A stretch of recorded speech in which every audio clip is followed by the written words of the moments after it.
Brass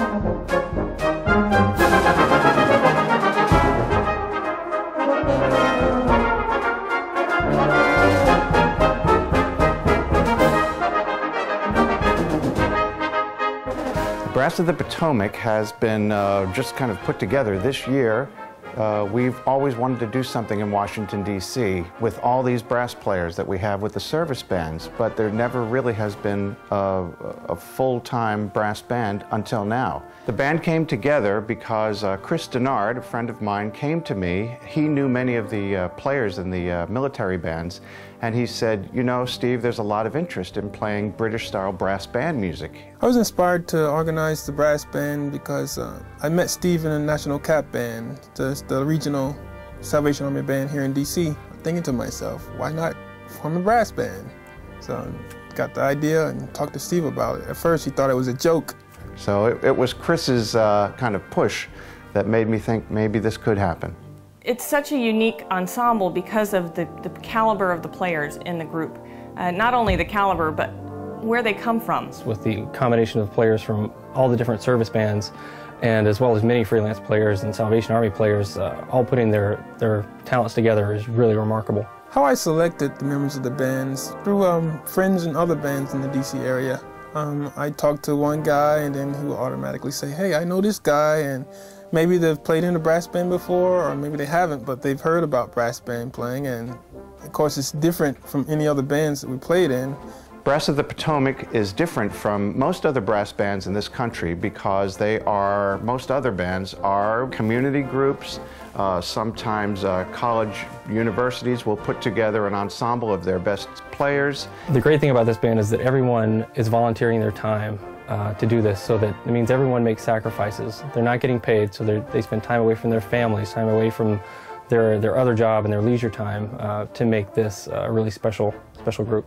This group is top players that play with the premier service bands in Washington and already have that level of standard of band playing and musicianship training on their instruments, most of them with master's degree at least. My day job consists of playing a one-valve bugle for ceremonies and various public outreach performances, but this is definitely gives me a chance to use all three buttons, and every time we sit down and do a brass band rehearsal, it's extremely challenging and stretches me every time we come to rehearsal. I guess one of the unique things I've noticed about playing in a brass band is just overall the general sound of the group.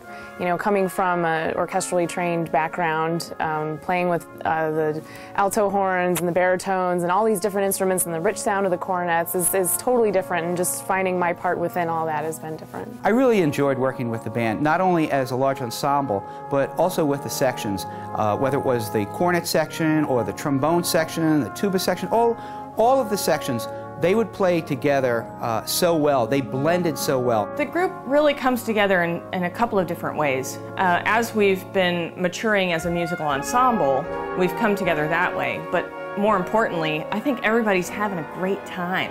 The camaraderie is great. I noticed it coming together a lot more in the last 24 hours when we're locked down to do these recordings, because outside of that, we really only see each other twice a month for rehearsals. Once the band started to rehearse, we thought, this is really sounding good. This is really an impressive ensemble. A lot of enthusiasm for the group continuing and doing something. We're a new group, and we're really eager to get out and perform for venues within the metropolitan Washington, D.C. area. And a lot of places that we want to play for ask that we submit a press kit, which includes a CD. So we thought that a great first project for the band would be to produce a recording. To prepare for the recording session, we had several rehearsals throughout the summer, and we also had a concert a few weeks ago in order to help prepare and just get a final product ready to go for the recording session. My brother is there. Phil and I have worked together on several brass band recordings. Part of what I bring Phil in for is to get the sound of a brass band. There are not many recording engineers in this country, certainly, that know how to put 28 brass players together and not make it sound like something else. A brass band has a very specific sound, and it has to be mixed and blended a certain way. Phil's a specialist in that area. Recording a brass band is always a challenge and an adventure. We've worked together on numerous projects, both commercial projects, singer projects, and brass band projects. So the working together for Steve and I in the studio is second nature for us. We've done this a lot. Since we were kids, we have worked together on recording projects, and now here we are as adults, and it's really a pleasure to work with Steve. I know what he's going to go for. He knows how I'm going to go for the sounds, and together as a team, we really work very well together, and it's fun. So while I'm in the studio conducting, I rely heavily on the engineer and the score reader in the booth. My role in this process has been, I read the scores and follow along and listen, and if there have been any errors, fracks and notes, intonation issues, attacks that weren't together, wrong entrances, things like that, I can mark them on the score and bring them to the attention so that we can go back and do another take and hopefully be able to splice that in. I can't possibly keep up with everything that's happening as we're recording a take, say, in the studio, so it was a no-brainer to have her come along and be a part of the production team as the score reader in the booth, assisting my brother Phil as he's recording the band and working with the scores.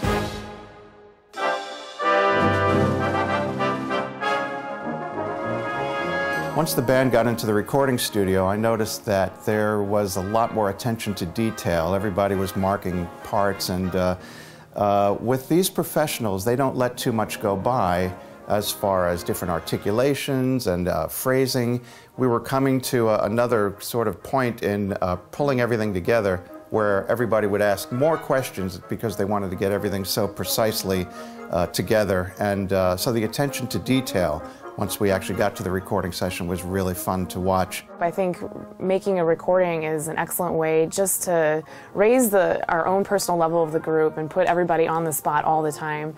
And I think that we've really discovered a lot about each other and about intonation and just playing together, and it's really raised the level of the group tremendously. Again, with all the people bringing their talents from their different bands, everyone is used to being in a leadership position, so it's a constant effort of everyone chiming in and giving their own pieces of information to make this the best group that it can be.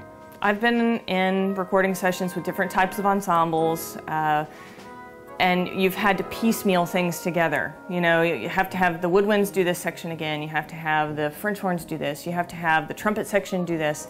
It was really such a high quality of musicians in the room that it was like, oh, well, we've done 2 takes of the top, 2 takes of the bottom, we're done. The fact that they have Air Force, Army, Marines, Navy, everything you could possibly imagine in one ensemble, you just can't go wrong. It's terribly impressive to bring that many talented people together. This brass band, I think, has collectively more talent individually than the other brass bands I've gotten to play with. So you have the best possible scenario. You have all the best players and all the best choices of music, and you put that together, there's no limit to what this band could do. I think in the very near future, especially after this recording project is done and we analyze the things that we've done and what we can learn, I think in the very near future we'll be very competitive. I think that what the listener will take away from this CD is a new appreciation for a high level of brass band playing. This group really is a fantastic ensemble. People who buy this CD are really going to enjoy it a lot. It really has a lot of great music, very well programmed and performed. There is a great interest in becoming part of the North American Brass Band Association. We will become a member band, and we will support that organization, hopefully by attending some contests. I also see us getting into other arenas, going into high schools and doing clinics for students, playing outdoor concerts for communities.